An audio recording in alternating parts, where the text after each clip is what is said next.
now, baby. Yeah, left foot, right foot. All right, check it out. There you go. Relax. Tito, you danced divinely. He's cheating. Latino characters in Disney movies? Oh, well, one comes to mind. The Chihuahua. And that's about it. Even Tramp has his Achilles heel.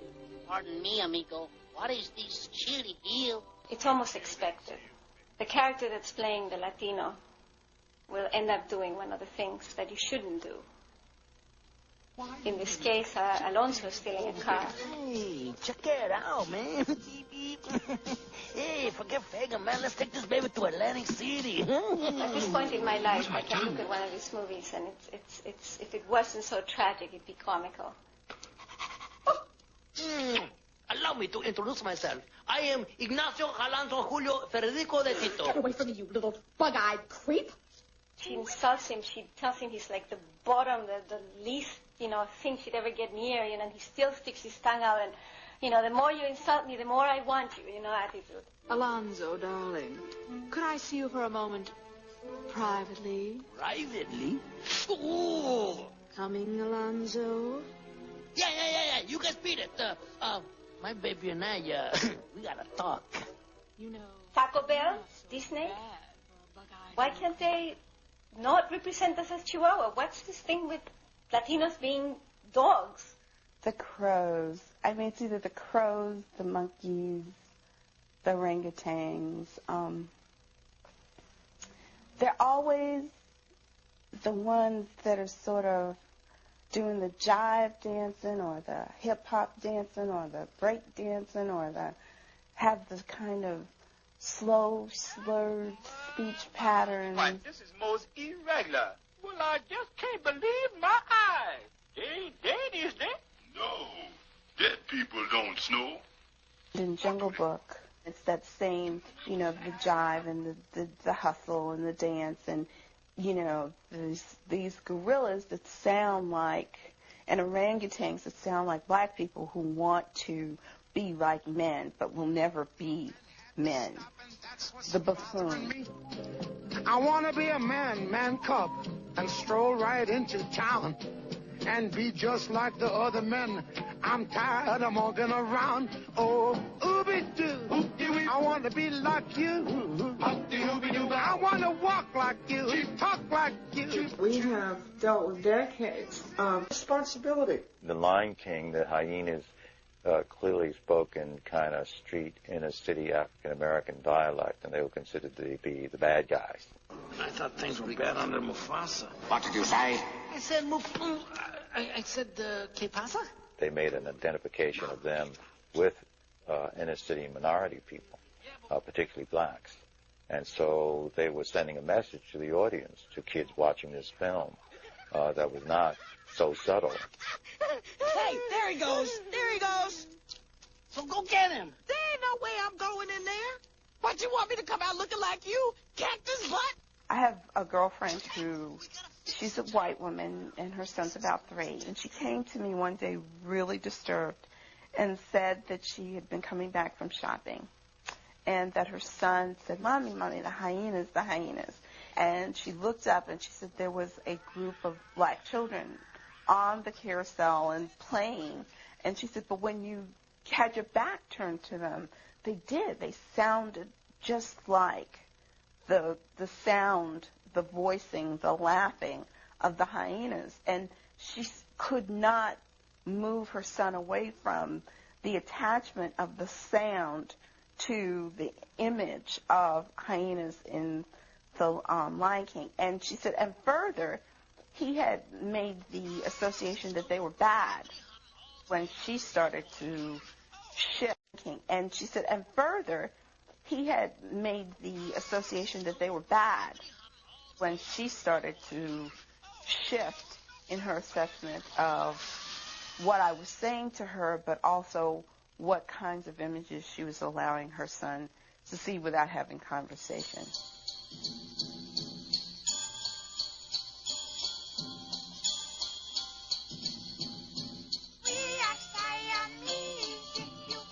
Disney has very, very few Asian or Asian American characters in their children's films.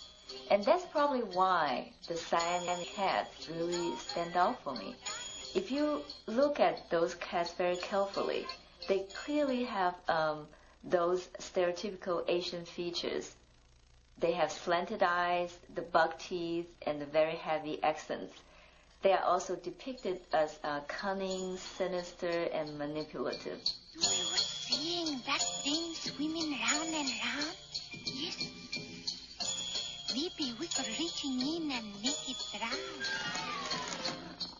If we compare the Siamese cats with Mulan, I must say that Disney has made very significant improvement in the visual portrayal of Chinese.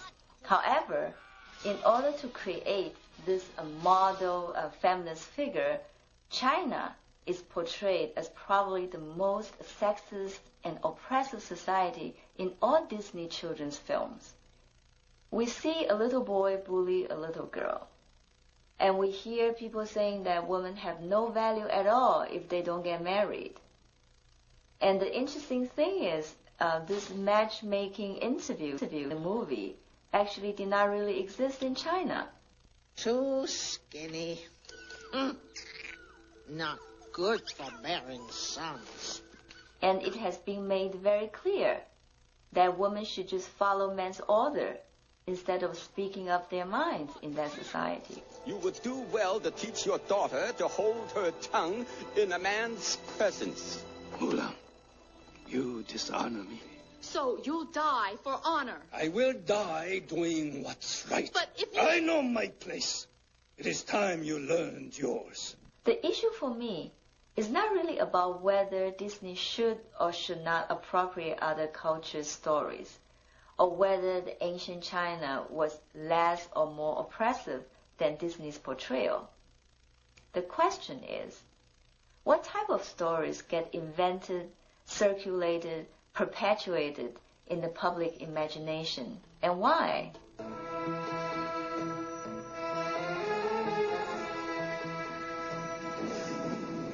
I come from a land, from a faraway place, where a caravan can come, camels roam.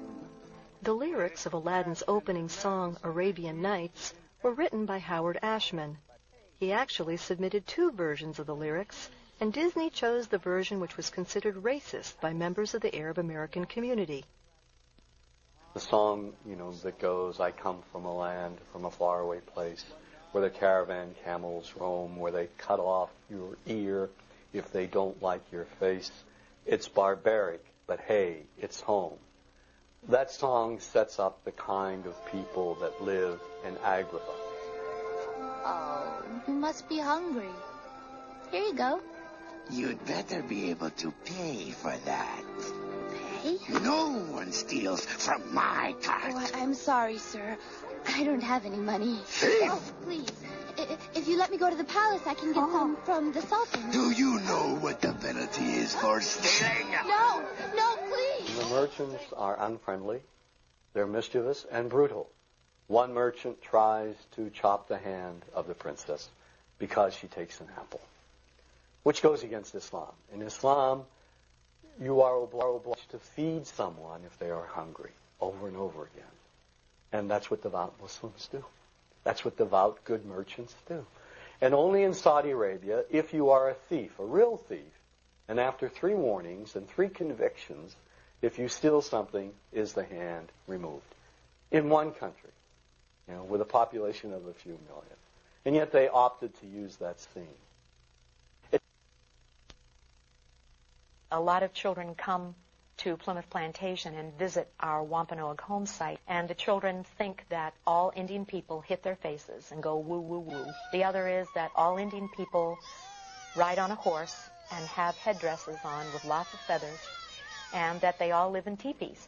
Also, there's the, sitting cross-legged with your arms folded, and you have to look like this, and children, and very often Native people are portrayed as saying, ugh. Oh. And when young children purport to dance and sing the way they see Native people do, They'll jump all around and kick their feet and flail their arms and have no idea what they're doing. What they are doing, without realizing it, is making fun of us.